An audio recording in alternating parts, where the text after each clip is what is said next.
اعوذ باللہ من الشیطان الرجیم بسم اللہ الرحمن الرحیم رب اشرح لی صدری ویسر لی امری واحلل عقدۃ من لسانی یفقہوا قولی واجعل لی وزیرا من اہلی۔ السلام علیکم ورحمۃ اللہ وبرکاتہ۔ تو آج ہم پھر ایک نئے نبی کے قصے کے ساتھ حاضر ہیں، اور آج ہم حضرت داؤد علیہ السلام کو انشاءاللہ تعالیٰ پڑھنے جا رہے ہیں۔ تو ہمیں یہ پتہ چل چکا ہے کہ اللہ نے بنی اسرائیل میں پے در پہ نبی بھیجے، اور بنی اسرائیل کو ایک بار فلسطین سے ان کو جانے سے حضرت موسیٰ علیہ السلام کے زمانے میں روکا گیا، اور پھر جب انہوں نے توبہ کیا اور بہت ساری اپنے اندر تبدیلیاں لے آئے تو پھر حضرت یوشع بن نون کی میت میں وہ فلسطین کے اندر داخل ہوئے۔ لیکن پھر ان کے اپنی بہت ساری کوتاہیاں، غلطیاں اور نافرمانیاں اللہ کی اس طرح ان کے زندگی میں وہ رچ بس گئیں کہ پھر وہ دوبارہ سے فلسطین سے باہر نکالے گئے، اور پھر حضرت شموئیل علیہ السلام کو اللہ نے نبی بنایا۔ یہاں تک میرے بچوں نے پڑھ لیا تھا۔ پھر حضرت شموئیل علیہ السلام سے ان لوگوں نے درخواست کی کہ آپ ہمارے درمیان کوئی بادشاہ مقرر کر دیں، تو شموئیل علیہ السلام نے طالوت کو ان کا بادشاہ مقرر کیا۔ اس پر بھی ان کو بہت اعتراض تھا کہ یہ تو ہم بہت غریب ہے، ہم اس کو کیسے بادشاہ اپنا مان سکتے ہیں۔ تو پھر حضرت شموئیل علیہ السلام نے انہیں یہ بتایا کہ میں نے اسے بادشاہ نہیں مقرر کیا، اسے اللہ نے بادشاہ بنایا ہے، تو تمہیں اس کی بادشاہی کو قبول کرنا پڑے گا، اور اسی کی میت میں تم فلسطین کی طرف کوچ کرو گے۔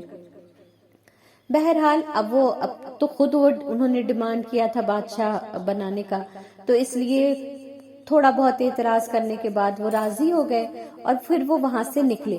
لیکن چونکہ وہ دل سے تیار نہیں ہوئے تھے کہ وہ طالوت کی بادشاہت میں جنگ کے لیے جائیں، تو ظاہر ہے جب انسان دل سے تیار نہیں ہوتا تو اس کے اندر خوف ہوتا ہے، اور یہ ہوتا ہے کہ مطلب ہمارے لیے جو بادشاہ چنا گیا ہے کیا سچ مچ وہ اس لائق ہے کہ ہم اس کی سربراہی میں جنگ جیت جائیں گے۔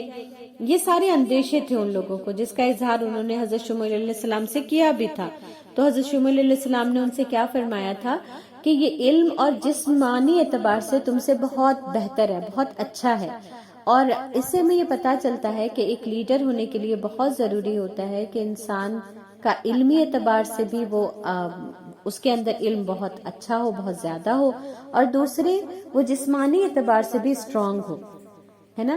آج کل ایک غلط فہمی ایسی ہو گئی ہے کہ جو اللہ والے ہوتے ہیں وہ جسمانی اعتبار سے نہ بھی فٹ ہوں تو کوئی بات نہیں، ان کی توند نکلی ہوئی ہے یا پھر وہ بہت زیادہ کمزور ہیں اور وہ اپنے جسمانی طور پہ اپنے آپ کو مینٹین نہیں کرتے۔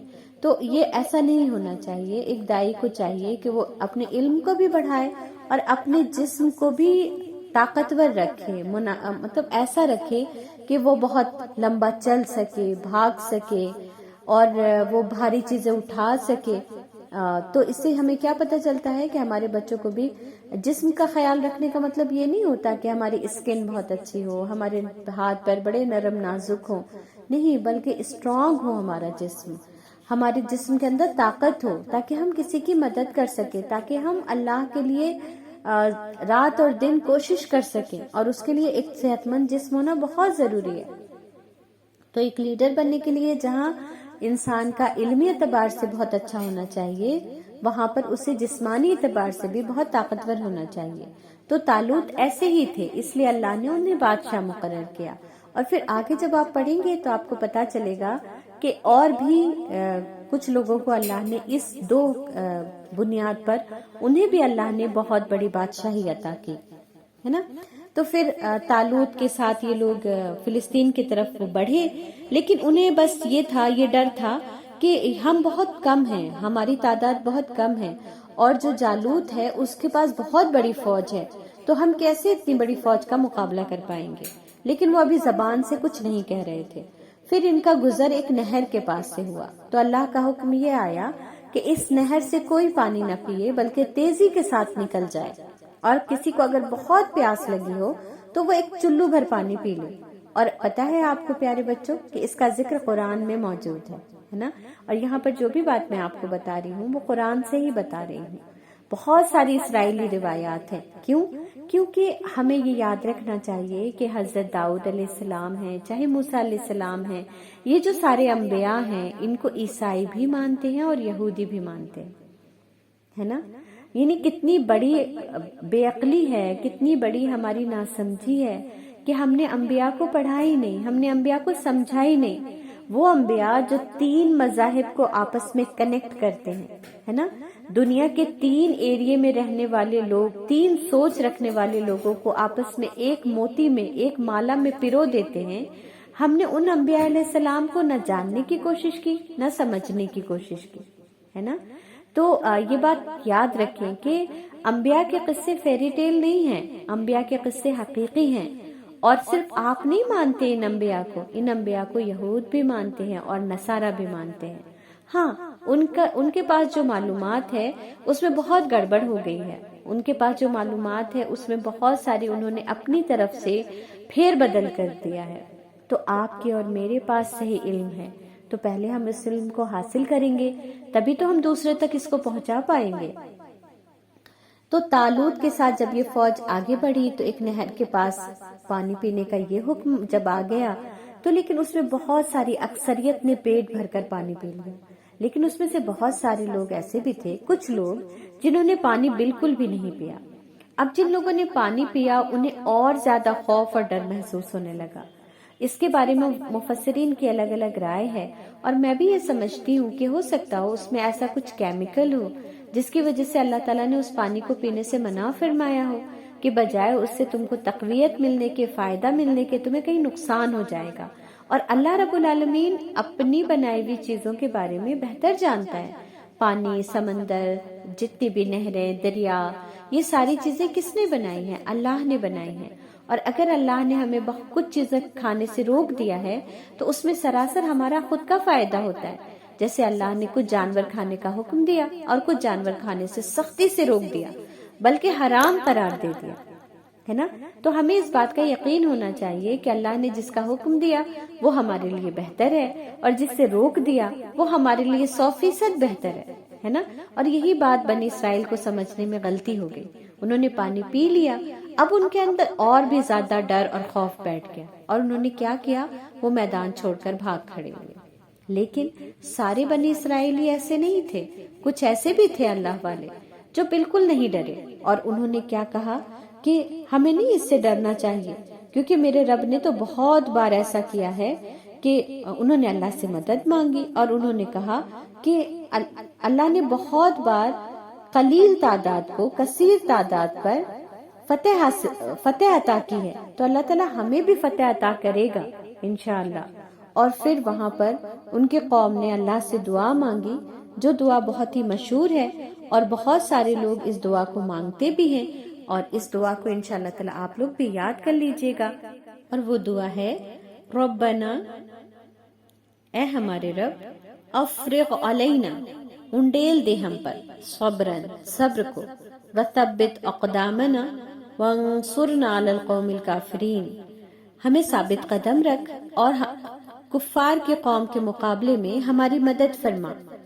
اور یہی دعا ہم سب بھی، اور اللہ کے رسول صلی اللہ علیہ وسلم نے بھی اپنے صحابہ کرام کو یہ دعا سکھائی ہے نا۔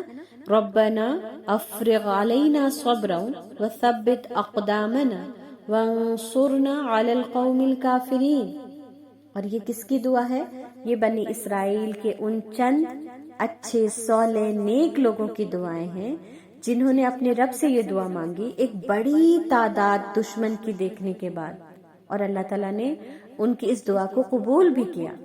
اور انہی کے لشکر میں، یہ جو چند اچھے لوگ تھے، ان کی لشکر میں اللہ کے ایک نبی بھی تھے جو ابھی نبی نہیں بنے تھے، ابھی وہ ایک عام انسان کی طرح جنگ لڑ رہے تھے۔ اور انہوں نے جب جالوت جو بادشاہ تھا اس کے پاس اتنی بڑی فوج تھی، اور جب اس نے دیکھا کہ اتنی چھوٹی سی فوج اس سے لڑنے کے لیے آئی ہے تو وہ اور زیادہ مغرور ہو گیا، اور اس نے ان لوگوں سے کہا کہ کون ہے تم میں سے جو میری طرف آئے گا، یا میں تمہاری طرف آؤں کہ تمہیں کچل کر ختم کر دوں۔ تو جب یہ جالوت نے جب یہ وہ کیا، لوگوں کو اکسایا اور ان کو دعوت دی لڑنے کی، تو حضرت داؤد علیہ السلام نے ان کے اس چیلنج کو قبول کیا، کہا جاتا ہے کہ طالوت نے کہا کہ تم میں سے کون ہے جو اس کے چیلنج کو قبول کرے گا، کیونکہ طالوت تو کمانڈر تھا، بادشاہ تھا، تو اس نے اپنے سپاہیوں سے کہا کہ تم میں سے کون ہے جو اس چیلنج کو قبول کرے گا۔ حضرت داؤد علیہ السلام سامنے آئے اور انہوں نے کہا کہ میں جالوت کا مقابلہ کروں گا، اور پھر انہوں نے ایسا مقابلہ کیا کہ جالوت کو قتل کر دیا، جان سے مار دیا، اور جب بادشاہ قتل ہو گیا تو اب فوج کے اندر کوئی ہمت نہیں بچی اور فوج نے سرنڈر کر دیا۔ اس طرح سے اللہ نے بنی اسرائیل کو حضرت داؤد علیہ السلام کے ذریعے ایک بڑی فتح عطا کی جس کی وہ امید کھو چکے تھے، ہے نا۔ لیکن دیکھیں انہوں نے اللہ سے وہ ثابت قدم رہے، انہوں نے اپنی قوم کے لوگوں کو بھی کہا کہ بہت بار ایسا ہوا ہے کہ میرے رب نے بڑی فوج کے مقابلے چھوٹی فوج کو کامیابی عطا کر دی، لیکن وہ دل سے وہ بھی خوف زدہ تھے۔ تو اس کے لیے انہوں نے کیا اسباب کیا؟ انہوں نے اسباب کیا کہ اپنے رب سے دعا کی، ہے نا۔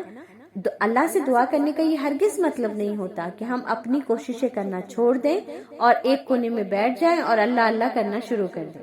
اللہ سے دعا کرنے کا مطلب یہ ہوتا ہے کہ جتنے اسباب ہیں اس کا استعمال کیا جائے اور اللہ سے دعا بھی کی جائے۔ اور اسی لیے دعا کا اللہ نے کوئی فکس طریقہ ہمیں نہیں بتایا، سوتے جاگتے اٹھتے بیٹھتے چلتے پھرتے آپ کیسے بھی اللہ سے دعا کر سکتے ہیں۔ اور انہوں نے اللہ سے دعا کی، اور علماء کہتے ہیں کہ انہوں نے یہ جو کہا تھا اللہم افرغ علینا، یہ جو کہا تھا اس کا مطلب ہے کہ اللہ تعالی ہم پر صبر انڈیل دے، یعنی ایک ہوتا ہے ہمیں صبر عطا کر دے، اور ایک ہے کہ وہ کہہ رہے اور انڈیلنا کیسے، آپ تصور کریں کہ جیسے کوئی آپ کے اوپر پورا بالٹی پانی انڈیل دے، ہے نا، کہ یعنی آپ پورے کے پورے بھیگ جائیں، آپ کے جسم کا کوئی حصہ باقی نہ رہے۔ اللہ سے ان لوگوں نے ایسے صبر کی دعا کی، اور پھر اللہ نے انہیں ایک فتح مبین عطا فرمایا، اور انہیں ایک ایسا بہادر نوجوان بھی عطا کر دیا جو آگے جا کے ان کا بادشاہ بنا۔ مفسرین کی اس کے بارے میں الگ الگ رائے ہے، کچھ کہتے ہیں کہ تبھی طالوت کو معزول کر کے ہٹا کے ان لوگوں نے داؤد علیہ السلام کو بادشاہ بنا دیا۔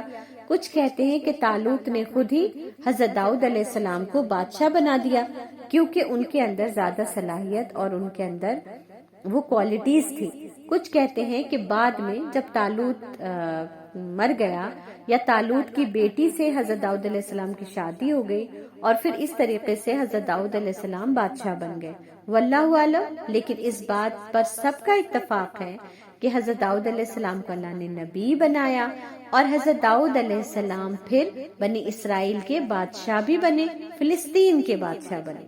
ٹھیک ہے، اس سے ہمیں یہ پتا چلتا ہے کہ جو لوگ بھی یہ سمجھتے ہیں کہ نیک لوگوں کو ہمیشہ ضروری غریب ہونا چاہیے، اور ان کو کیا مطلب پیسے سے اور کسی بھی چیز سے، رتبے سے، لیڈرشپ سے، تو اللہ نے ہمارے سامنے تمام مثالیں رکھ دی ہیں۔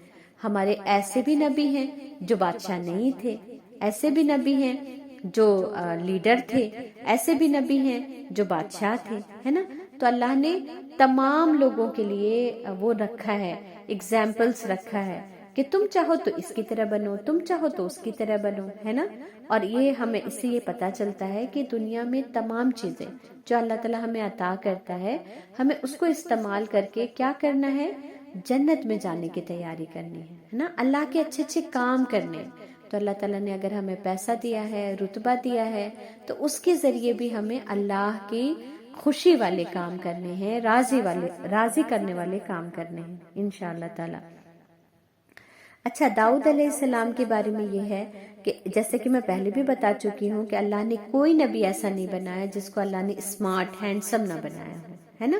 تو شکل صورت میں بھی وہ بہت اچھے تھے، کہتے ہیں لوگ، علماء کرام کہتے ہیں ان کی ہائٹ تھوڑی کم تھی، لیکن وہ ایک گٹھیلے بدن کے قوی نوجوان تھے، ہے نا، طاقتور نوجوان تھے۔ آپ دیکھیں کسی کی فوج میں گھس کر بادشاہ کو قتل کر دینا، یہ کوئی چھوٹی بات نہیں۔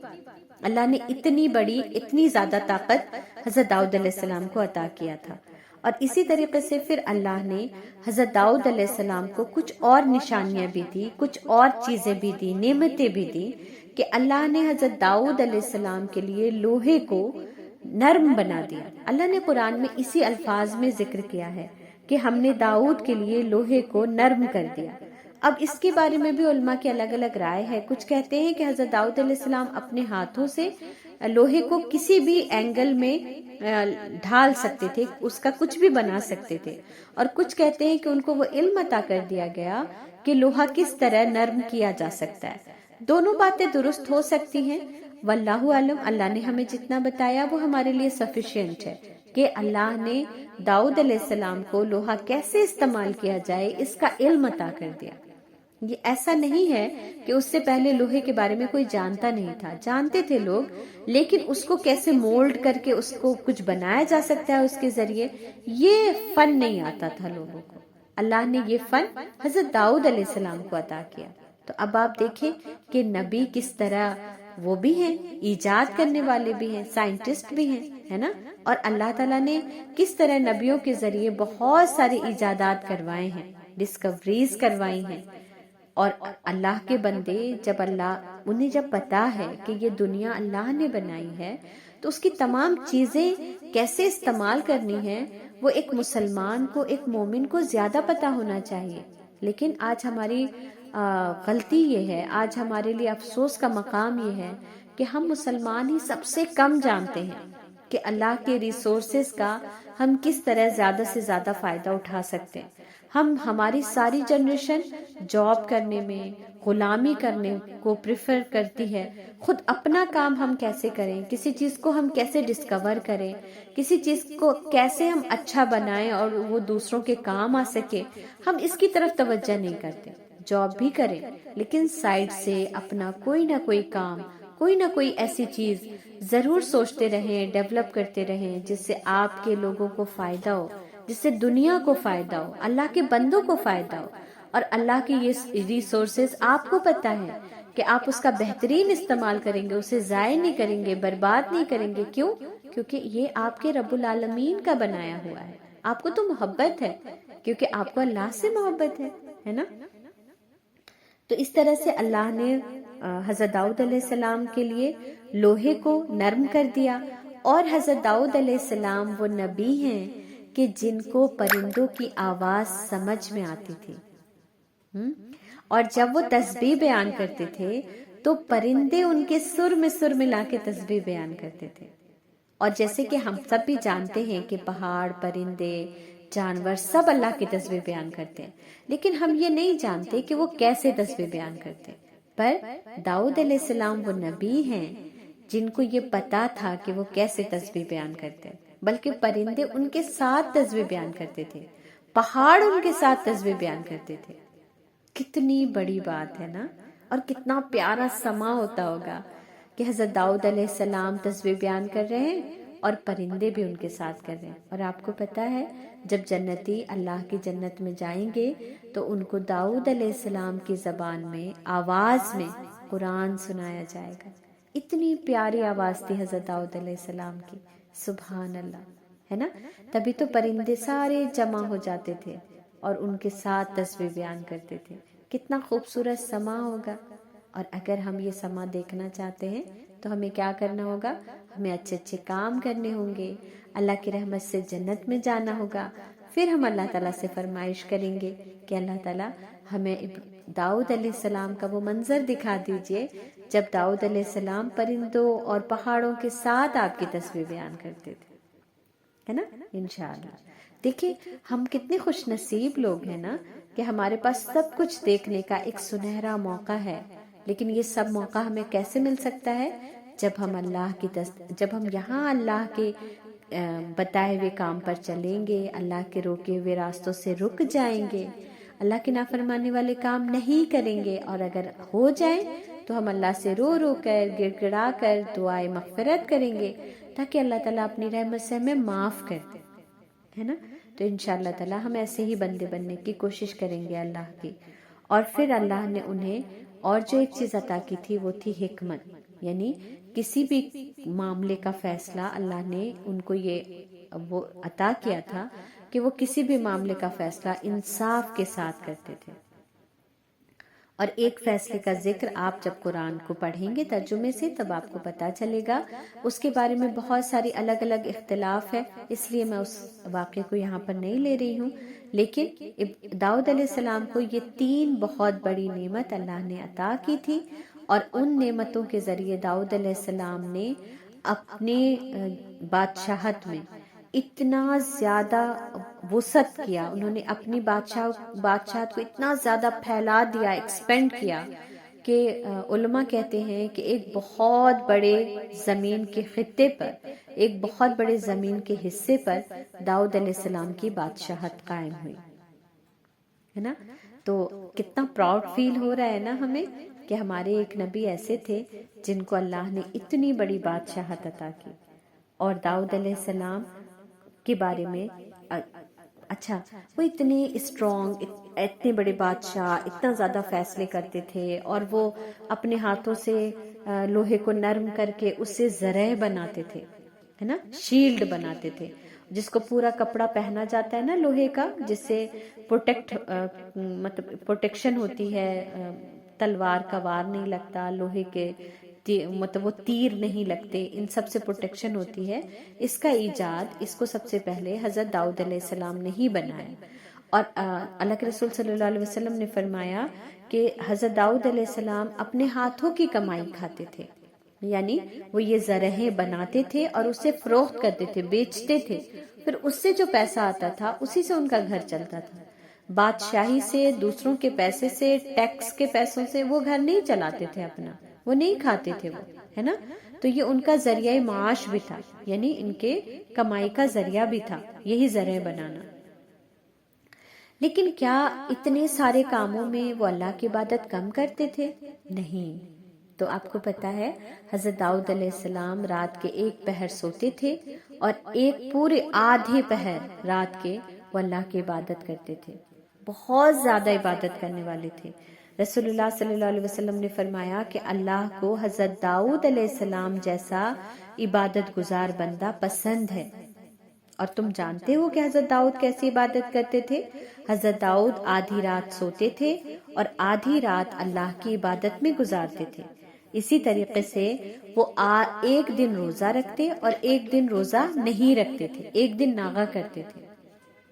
سوچیں وہ کتنے طاقتور تھے، لیکن ان کے روزہ رکھنے کا کیا عمل تھا کہ ایک دن روزہ رکھتے اور ایک دن روزہ نہیں رکھتے. ہم سمجھتے ہیں روزہ رکھنے سے ہمارے اندر کمزوری آ جائے گی، لیکن حضرت داؤد علیہ السلام اتنی طاقتور تھے، تبھی تو وہ فٹ تھے، کیونکہ وہ اتنا ایک دن کھاتے تھے اور ایک دن نہیں کھاتے تھے. لیکن مومن جب نہیں کھاتا تو وہ اپنے نہیں کھانے کو ضائع نہیں کرتا. جب اسے ڈائٹنگ کرنی ہو تو اسے کیا کرنا چاہیے کہ اسے روزہ رکھنا چاہیے، ہے نا، اور اللہ کی خوشنودی کے لیے روزہ رکھنا چاہیے.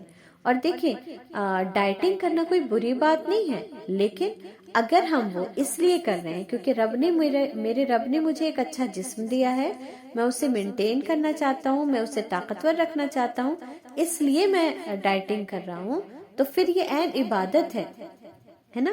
اور پھر وہ روزے کی بھی نیت کر لے تو پھر تو کیا ہی بات ہے نا، اس کے لیے تو خوشخبری ہی خوشخبری ہے. تو ہمیں کیا چاہیے، ہم اپنی ہر چیز کو اللہ کی رضا کے لیے کریں. اگر ہم بھوکے رہیں تو اللہ کی رضا کے لیے، اگر ہم کھانا کھائیں تو اللہ کی رضا کے لیے، اگر ہم جگے ہیں تو اللہ کی رضا کے لیے، اگر ہم سو جائیں تو بھی اللہ کی رضا کے لیے، ہے نا.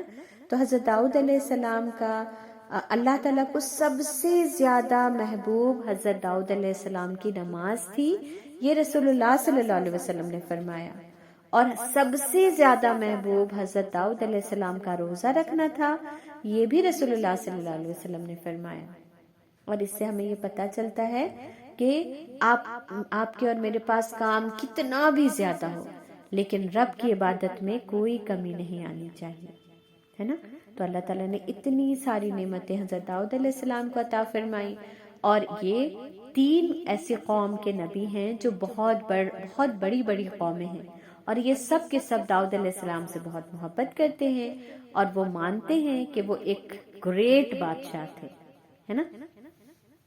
اور پھر حضرت داؤد علیہ السلام نے کتنے سال تک حکومت کی، اس کے بارے میں الگ الگ روایات ہیں، اور کوئی بھی سند سے ثابت نہیں، اس لیے میں یہاں پر ذکر نہیں کر رہی ہوں۔ ہاں، ان کی عمر کے بارے میں بھی وہ ہے، اختلاف ہے، کچھ کہتے ہیں وہ 100 سال تک زندہ رہے، کچھ کہتے ہیں اس سے کم زندہ رہے، واللہ عالم۔ ہمارے لیے تو اتنا کافی ہے کہ اللہ نے اپنے ایک بندے حضرت داؤد علیہ السلام کو اتنی نعمتیں عطا کی، اس کے باوجود وہ اللہ کے اتنے شکر گزار اور اتنے محبوب بندے تھے، ہے نا۔ تو دولت کے آ جانے سے ضروری نہیں کہ انسان نافرمان ہو جائے، دولت کے آ جانے کے بعد بھی میرے پیارے پیارے بچے اللہ کے شکر گزار رہیں گے، اپنی طاقت کا، اپنے پیسے کا، ہر چیز کا اللہ کی راہ میں استعمال کریں گے، اور اس کے ذریعے اللہ کے فرما بردار، اللہ کے نیک بندے بن جائیں گے انشاءاللہ تعالی۔ تو حضرت داؤد علیہ السلام کی سٹوری یہاں پر مکمل ہوتی ہے۔ اس کے جو کوشچن آنسر ہیں وہ ہم انشاءاللہ تعالی کلاس میں کریں گے۔ اور اب اللہ نے انہیں ایک بیٹا عطا کیا تھا، اور اللہ نے ان کے بیٹے کو بھی ان سے بھی بہت بڑی بادشاہت عطا کی، اور ان کا نام حضرت سلیمان علیہ السلام تھا۔ تو انشاءاللہ ہم ان کے بارے میں اگلے ہفتے پڑھیں گے۔ کہانی یہاں پر ختم ہوتی ہے۔ الحمدللہ، سبحانک اللہم و بحمدک، نشہد ان لا الہ الا انت، نستغفرک و نتوب الیک۔